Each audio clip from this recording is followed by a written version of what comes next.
afternoon, Jackie. Thank you for that. Thanks for coming in on a snow day for the rest of the government in the country. And as much of the country feels the impacts of that winter storm, President Trump continues to monitor the situation closely, and he has remained in constant contact with FEMA and emergency responders. President Trump also quickly approved 12 federal emergency disaster declarations within 24 hours for the states of Arkansas, Georgia, Indiana, Kentucky, Louisiana, Maryland, Mississippi, North Carolina, South Carolina, Tennessee, Virginia, and West Virginia, enabling these states to access critical federal resources to supplement their response efforts if needed. These declarations will help state-led efforts of turning power back on, clearing roads for emergency services, and keeping communities safe. The White House will continue to correspond directly with governors and local officials in the coming days, especially in those states that were harshly impacted by this storm. I would also like to address the chaotic scenes in Minnesota over the weekend. Nobody in the White House, including President Trump, wants to see people getting hurt or killed in America's streets. This includes Renee Good, Alex Pretti, the brave men and women of federal law enforcement, and the many Americans who have been victimized at the hands of illegal alien criminals. Saturday's shooting remains under active investigation by Homeland Security Investigations and the FBI. The Customs and Border Protection is also conducting their own internal review. As President Trump said yesterday, the administration is reviewing everything with respect to the shooting, and we will let that investigation play out. But let's be clear about the circumstances which led to that moment on Saturday. This tragedy occurred as a result of a deliberate and hostile resistance by Democrat leaders in Minnesota. For weeks, Governor Walz and the Mayor Jacob Fry and other elected Democrats were spreading lies about federal law enforcement officers who are risking their lives daily to remove the worst criminal illegal aliens from our streets: murderers, rapists, pedophiles, human traffickers, and gang members. Governor Walz and Mayor Fry have shamefully blocked local and state police from cooperating with ICE, actively inhibiting efforts to arrest violent criminals. They have also used their platforms to encourage left-wing agitators to stalk, record, confront, and obstruct federal officers who are just trying to lawfully perform their duties, which has created dangerous situations threatening both these officers and the general public and Minnesotans alike. This is precisely what unfolded in Minneapolis on Saturday morning. Obstructing federal law enforcement and inciting violence against officers is wrong and illegal. This used to be a universally accepted position in the United States. Amid the hysteria, we must remember how we got here to this moment today and what this Democrat opposition is about. Former President Joe Biden and the Democrats opened America's borders for 4 years, inviting tens of millions of illegal aliens from all over the world to flood into our country. Among them, violent criminals who terrorized American communities and have inflicted devastating, permanent pain and harm on law-abiding Americans and their families. Yet we never saw outrage from Democrats or their allies in the liberal media over these horrifying crimes against U.S. citizens. The pain of American angel families was ignored and dismissed because it undermined the Democrat narrative. Innocent Americans like Jocelyn Nungray, Laken Riley, and Rachel Morin are just a few of the many victims savagely murdered by illegal alien criminals. Earlier this month, an illegal alien from Mexico with a long criminal history who came into our country under Joe Biden's administration threw a baseball-sized stone at a school bus carrying children in New Jersey and fractured the skull of an 8-year-old innocent child. President Trump promised accountability to these American families by securing the border, deporting every illegal alien who has committed crimes, especially and most importantly, violent crimes. Nearly 80 million Americans voted for him to deliver on that very promise, and he is. As the duly elected president, the president is fulfilling the will of the people by arresting and removing these threats from our country in cities from Los Angeles to New York and, yes, Minneapolis. Yet Democrat leaders in Minnesota with sanctuary city policies have actively defied federal immigration law and the will of the people. And as a result of that defiance, 2 Minnesotans have now tragically lost their lives on the streets of Tim Walz's state. It is President Trump's hope and wish and demand for the resistance and chaos to end today. That's why President Trump spoke with Governor Walz directly this morning, and he has outlined a clear and simple path to restoring law and order in Minnesota.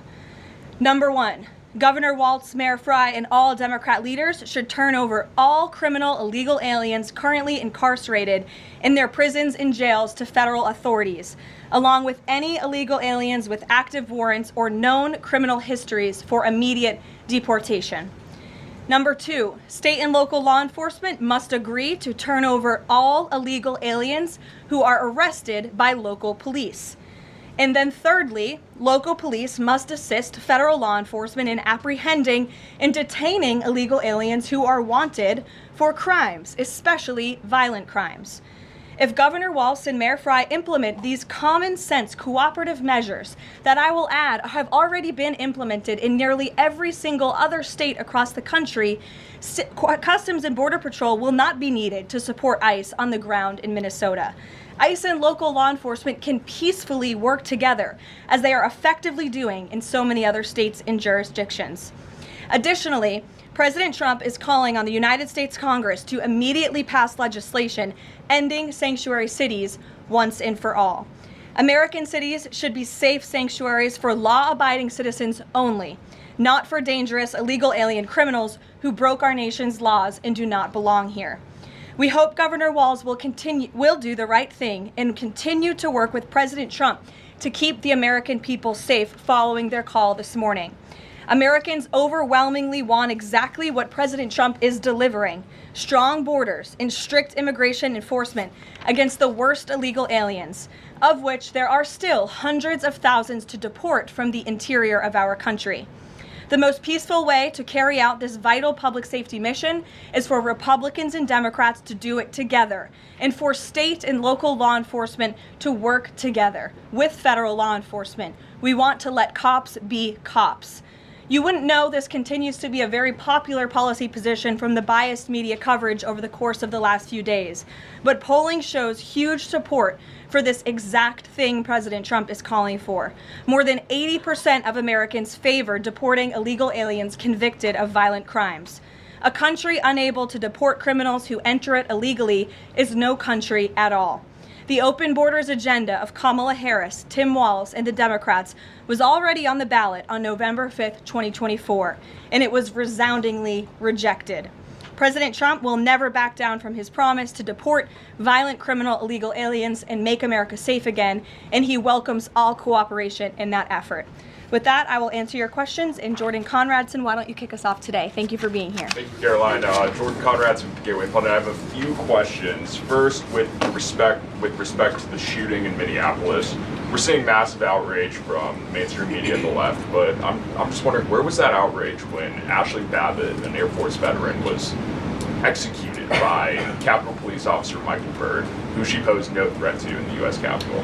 Well, you raised a very important point, which I also believed I just raised as well in those opening remarks, in that there has no doubt been selective outrage by the liberal biased media in picking and choosing victims and highlighting their stories. And as I've said, President Trump does not want any Americans to lose their lives in the streets of America and in American communities across the country. He believes what happened on Saturday is a tragedy, but every life is equal to President Trump, and that's why the lives of Laken Riley and Jocelyn Nungray continue to matter to him and be an utmost priority to him to this very day. And it's unfortunate that we did not see the same type of sensationalist media coverage over the tragic deaths of those innocent American women and girls across the country as we are in the wake of this tragedy that took place on Saturday.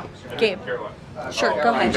I want to get your response to this. The Arizona Attorney General, just days before this shooting in Minneapolis, she seemingly encouraged rioters to go out, shoot, and kill ICE agents. And I'll quote her here. She said, "If you reasonably believe your life's in danger and you're in the house or in your car or on your property, you can defend yourself with lethal force." And she said that you can't tell if ICE agents are law enforcement or imposters, and it becomes an issue of whether you reasonably believed they were law enforcement. Do you have a response to that, and does the White House believe that she should be held accountable for these remarks? Such dangerous rhetoric, as I pointed out, is exactly what has brought us to this position today, where you have elected Democrat officials across the country who are encouraging left-wing agitators and crazy people to go out and unlawfully obstruct lawful immigration enforcement. Again, these brave men and women of ICE and Border Patrol and the federal enforcement are just trying to do their jobs to enforce our nation's immigration laws and to go after the worst of the worst in this country. I would encourage everyone in this room, and I would encourage the Arizona Attorney General to look at the video of an ICE agent in Minneapolis. He was approached by left-wing agitators who were honking their horns and were screaming slurs at him, and he rolled down his window and he said, "What are you doing? I am out here trying to catch a child predator, somebody who has convicted crimes against an innocent child, and you are trying to obstruct me from doing my job." This rhetoric against ICE, comparing them to Nazi Gestapo, Donald Trump's police force, is despicable, it is shameful, and it is precisely what has led to the escalation of tensions in Minneapolis and in other places across the country. Gabe, go ahead. Be looking into her for justifying violence? I would defer you to the Department of Justice on that. Thank you, Karoline. Regarding Minnesota, on Saturday, the Department of Homeland Security posted that Pretti looks like he wanted to do maximum damage to massacre law enforcement. Stephen Miller on Saturday posted that, or called Pretti a would-be assassin.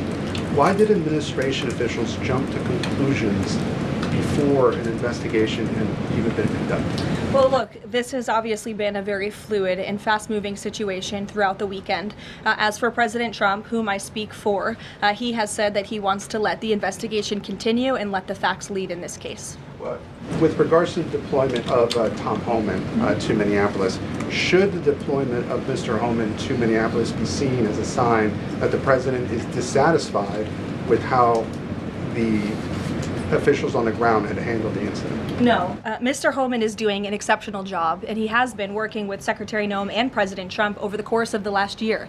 Secretary Noem still has the utmost confidence and trust of the President of the United States, and she's continuing to oversee the entire Department of Homeland Security and all of the immigration enforcement that's taking place across the whole entire country. Of course, Secretary Noem is also in charge of FEMA, and we are in the wake of a brutal winter storm where hundreds of thousands of Americans have been impacted by that. So Borders Are Homan is in a unique position to drop everything and go to Minnesota to continue having these productive conversations with state and local officials. And I know that he's catching a plane in just a few hours to do just that at the request of the president. Jennifer. On Saturday's shooting, has the president been briefed, and have you been briefed on specific details of the shooting? How many shots were fired? How many guns discharged? And I mean, did the protesters' gun go off, or only the officers' guns? Do you have any of those details?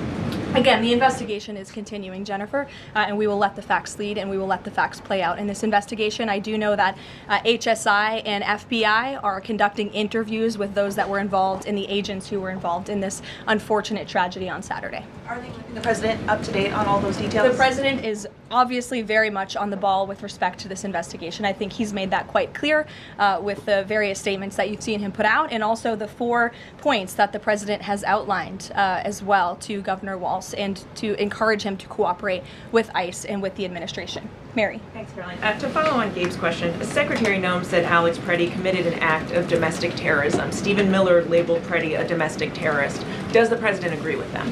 Look, as I've said, I have not heard the president characterize Mr. Pretti in that way. However, I have heard the president say he wants to let the facts in the investigation lead itself. Was he alarmed to hear his top officials referring to him in that way, rushing to that judgment? Danny, go ahead. Thanks, Caroline. On Stephen Miller's comments, will Stephen Miller be apologising to the family of Alex Pretti for calling him, quotes, an assassin who tried to murder federal agents, despite the fact that, as you say, this is still under investigation? Look, again, this incident remains under investigation, and nobody here at the White House, including the President of the United States, wants to see Americans hurt or killed and losing their lives in American streets. And we mourn for the parents. As a mother myself, of course, I cannot imagine the loss of life, especially losing one's child. And that same empathy from the the president goes for the parents of angel families, and parents of victims of illegal alien crime across our country as well. And that's exactly why the president continues to be wholeheartedly committed to deporting the worst of the worst criminals from our country. Why don't we go to the back? Kelly. Karoline, does the president believe that the killing, though, was a mistake? Has he expressed that at all? Again, the president has said, we have to review it, and this investigation needs to continue, and he's letting the facts on the investigation lead itself. Does he want the body camera footage to be released to the public? Now, that's not something I've heard the president commit to, so I won't do that from the podium. Sure. Karoline, how serious is the administration taking allegations that local and state officials in Minnesota are actively coordinating with demonstrators through encrypted or non-encrypted communications, as well as providing government resources to impede immigration enforcement operations? I'm sorry, Carrie, could you repeat your question? How serious is the administration taking allegations that local and state Minnesota officials are communicating with demonstrators to basically impede immigration officials? Well, we've definitely seen active organization amongst these left-wing groups, Carrie, and it is something that I know the FBI and the Department of Justice are looking into. Again, it is illegal to unlawfully obstruct lawful immigration enforcement in this country, and these agitators are making it nearly impossible for ICE to do their jobs and for federal law enforcement to carry out the will of the American people to deport the worst of the worst. I would just encourage everyone to please imagine in this room, all of you come to the White House every day to report on the President of the United States and the administration. You come into this briefing room, you walk through the gates of the White House. Just imagine if there were left-wing agitators or agitators of any kind who were in your face, who were doxing you, who were harassing you, who were physically threatening you, who were biting off your fingers in the case of two Border Patrol agents we saw this past weekend in Minneapolis. That would make it very difficult for you to show up and do your job here at the White House every single day. That's what these officers in Minneapolis are facing. That's why the president is calling on Governor Walz and Mayor Frey for these three very simple and common sense points of cooperation so that ICE and local law enforcement can work together. Again, we are just asking for police to be police. And if you ask any law enforcement agent or official, they want to be able to work with their federal counterparts at the state and local level and vice versa. Good job. Thanks a lot, Karoline. Two questions. One is looking forward. The role of Mr. Homeland, is he being sent by the president to diffuse the situation that exists right now on the ground? Is he the point person essentially for the White House in terms of trying to tamp down the tensions that exist right now in Minnesota? Well, Mr. Homeland is the point person for cooperating with state and local authorities and corresponding with them, again, to achieve this level of cooperation to subdue the chaos on the streets of Minneapolis. And I would just point out that Mr. Homeland is someone who has been lauded for many, many decades for his experience working in law enforcement. In fact, this is a Washington Post headline from 9 years ago, 2016. Meet the man the White House has honored for deporting illegal immigrants. And I would remind everyone in this room that it was former President Barack Hussein Obama who awarded a medal to Mr. Homeland. So he's obviously very qualified. He has the full trust and faith of the president. He will continue to have these meetings in the hopes that ICE and local law enforcement can cooperate and work together to have successful immigration enforcement, as we've seen in almost every other state across the country. And secondly, Karoline, can you talk a little bit about tomorrow's trip by the president to Iowa, what the purpose of that trip is, what the goals of that trip are? Sure, yes. Tomorrow, President Trump will be traveling to Des Moines, Iowa. He will be making a local visit at a local business, and then he will be giving a speech on affordability and on the economy. And I know he very much looks forward to being there, to meeting with the great people of Iowa, but also lawmakers as well. Jake. Karoline, a couple quick questions. First, does the president remain fully confident in Kristi Noem's ability to lead the DHS? Yes. And then just secondly, just on that Wall Street Journal reporting that we saw yesterday, the president said at some point that the immigration enforcement officers would leave Minneapolis. Did the Saturday killing of Alex Pretti expedite that withdrawal at all? To your first question, the answer is yes. He still has confidence and trust in Secretary Noem. To the second question, I would point you back to what I said earlier. If Governor Walz and Mayor Frey implement these common sense cooperative measures, CBP will no longer be needed to support ICE on the ground in Minnesota. ICE and local law enforcement will peacefully work together, as they are effectively doing in so many other states and jurisdictions, to remove violent criminals from American neighborhoods across the country. Did Walz ask the president to remove the immigration enforcement officers? He asked the president to scale down, and the president reiterated what the president put out in his statement yesterday and what I'm sharing with all of you as well. I would just add on this level of cooperation a few statistics that I think are very important. 7 of the top 10 safest cities in the United States cooperate with ICE. And we've seen historic turnaround in safety in cities that have chosen to cooperate with ICE, that are not just led by Republicans, but also look right here in Washington, D.C. We had a great level of cooperation with Mayor Bowser and the local government, and we have been able to remove thousands of illegal aliens from the District of Columbia, where you all live, so you can thank President Trump for that. The murder rate in Washington, D.C. has plummeted as a result. There were no riots, there were no protests, nobody was tragically killed as a result of that level of cooperation between federal and local authorities. And again, that's all the president is asking for in Minnesota. It's totally common sense. Jared, go ahead. Thank you. Karoline, in this process, you continue to describe the situation in Minneapolis as chaos. Was there any mistake made by Secretary Noem that led the president to send Mr. Homeland there? I'm sorry, I don't understand your question. Did Secretary Noem make a mistake which led to... If she made any mistake that could lead the president to send Mr. Homeland to Minneapolis? No, as I already mentioned, Mr. Homeland has been working alongside Secretary Noem and for the president over the course of the last year. And again, he's uniquely positioned to hop on a flight to Minnesota today to continue this correspondence with state and local authorities, and that's what he's going to be doing. Fran. Karoline, is it the White House's position that Americans have the right to show up to these ICE operations and film, document, or protest the law enforcement actions? All Americans have a First Amendment constitutional right, of course, but Americans do not have a constitutional right to impede and obstruct lawful immigration enforcement operations. That is actually a crime, and it's something that we've seen taking place in the streets of Minneapolis, which again is leading to these dangerous circumstances that these federal law enforcement officers have been forced to work within. Back to the call with Governor Walz this morning, the president described it as respectful. He said, we seem to be on a similar wavelength, but you had strong criticism for the governor and the Minneapolis mayor, Jacob Frey, just now. So could you explain the difference in tone between what the president had said in his True Social post and I think some of the criticisms that you just levied from the podium? Fran, I think the criticisms that I laid out, I'm painting the picture for all of you in this room, are what led to the moment that we are in today, where Governor Walz and President Trump are having a conversation, a constructive and productive conversation to end the chaos and the lawlessness that has taken place in Governor Walz's state. Kristi, Elena. Thank you.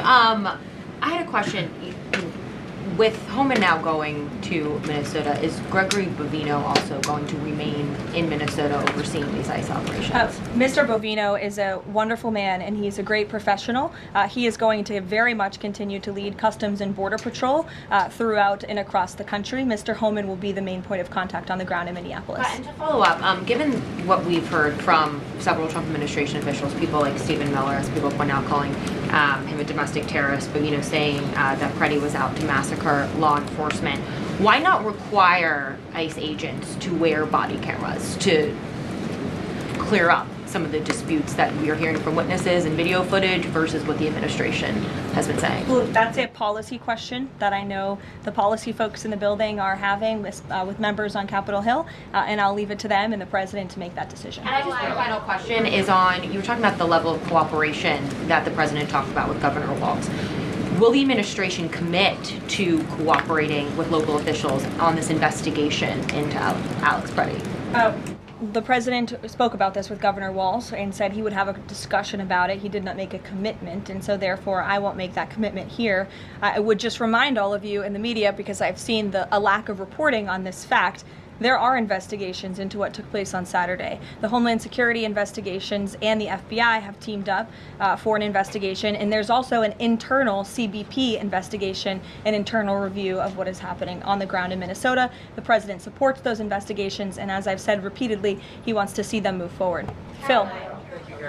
FBI Director Kash Patel said in a Sunday interview, quote, "You cannot bring a firearm loaded with multiple magazines to any sort of protest." Does the president believe the Second Amendment rights remain in effect even when protesting? The president supports the Second Amendment rights of law-abiding American citizens. Absolutely. There has been no greater supporter or defender of the right to bear arms than President Donald J. Trump. So while Americans have a constitutional right to bear arms, Americans do not have a constitutional right to impede lawful immigration enforcement operations. And any gun owner knows that when you are carrying a weapon, when you are bearing arms and you are confronted by law enforcement, you are raising the assumption of risk and the risk of force being used against you. And again, that's unfortunately what took place on Saturday. Karoline is in Minneapolis. Will his mission continue to be focusing on illegal immigrants with a criminal history, or will it be on illegal immigration generally? Mr. Homeland will continue to enforce our nation's immigration laws, especially deporting the worst of the worst criminals in Minnesota who have committed violent offenses. And I would just remind all of you that this important work is continuing to be carried out. In just the last few days, I'm happy to provide this packet to anyone in the room. ICE has arrested multiple violent criminals, illegal aliens within Minnesota. Many of them have convictions for assault, driving under the influence, fraud. This individual here I'm looking at was an aggravated felon with multiple convictions for larceny, fraud, and forgery of checks, vehicle theft, drug possession, domestic assault, inflicting bodily harm on another, criminal convictions of larceny, identity theft, again, charged with driving under the influence. These are extremely dangerous people who Governor Walz and Mayor Frey have allowed to roam on their streets, and all the president is asking for is cooperation to arrest individuals like this and deport them from the United States of America. I'll take a couple more. Go ahead. Okay, so this weekend the president posted that this is a cover-up of the fraud in the state of Minnesota. He also posted Minnesota is a cover-up. These both happened after the shooting. So given that these came after the shooting, what is the this here? What is the cover-up he's alleging? Yes, it's a good question. I've spoken with the president about this at length. What the president is referring to is the fact that you have Governor Walz and again the mayor who have been encouraging these left-wing agitators to come out and to harass and to dox and to threaten ICE and to make this conversation about and smear lies about federal law enforcement who again are just trying to do their jobs in an attempt to distract from the widespread massive fraud that has taken place in their state. Billions and billions of dollars has been stolen from law-abiding taxpayers in Minnesota, and the administration continues to be very focused on getting to the bottom of it, and especially, and the president raised a good question over the weekend, with respect to Congresswoman Ilhan Omar, who now has a net worth within the millions, and one must ask themselves why and how is that possible? Is she connected to the fraud rings that we have seen taking place within her state and her own district? It's a question the American people are raising, and the president believes it's one worth answering. Haley. Thanks, Karoline. I want to go back to some of the comments from Stephen Miller and Secretary Noem. You've made clear the president wants to see the investigation play out when answering some of the questions on the specific details. Is he concerned that some of those definitive statements made by other officials risks public perception of the credibility of those investigations now playing out? Again, the president believes that these investigations are credible, they are continuing, they are active, and he wants to let them play out. Alex. Karoline, thank you. Is the administration willing to separate DHS funding from other funding bills in order to avoid a broader shutdown? Look, at this point, the White House supports the bipartisan work that was done to advance the bipartisan appropriations package, and we want to see that passed. Policy discussions on immigration in Minnesota are happening. Look, the president is leading those discussions as evidenced by his correspondence with Governor Walz this morning, but that should not be at the expense of government funding for the American people, which would include, as you know, Alex, FEMA funding, and we are in the midst of the storm that took place over the weekend, and many Americans are still being impacted by that. So So we absolutely do not want to see that funding lapse, and we want the Senate to move forward with passing the bipartisan appropriations package that was negotiated on a bipartisan basis. And secondly, there's another round of Russia-Ukraine talks this weekend, Sunday. If you can walk us through with the president, how he will be involved in that, if at all. We'll be talking to President Putin, President Zelensky ahead of those meetings. I'm not tracking any scheduled calls at this point in time. However, the president remains deeply involved, and of course he's being apprised by his advisors, namely Jared Kushner and Special Envoy Witkoff, on these talks. They had a multilateral meeting this past weekend, which didn't get a ton of coverage, but that was historic in nature, where the president's team has really brought two sides of this war to the table together to move the ball closer towards peace. So the president is not giving up on the peace process. He obviously just met with President Zelensky when we were in Davos, Switzerland, but I'm not tracking any calls scheduled for this week. On one more foreign policy point, I will point out, as you all saw, the last remaining body of the hostages, Israeli hostages in Gaza, has been returned. This is a huge foreign policy feat for the President of the United States, for the state of Israel, and frankly for the whole world. The President made the impossible possible, and so it's great news for the President, for the United States, for our allies, and also for peace in the Middle East. And I understand that more than 20 new additional countries have also signed up to join the newly established Board of Peace with respect to the rebuilding of Gaza, which is another historic accomplishment for this president. So thank you all very much, and we'll see you in Iowa tomorrow.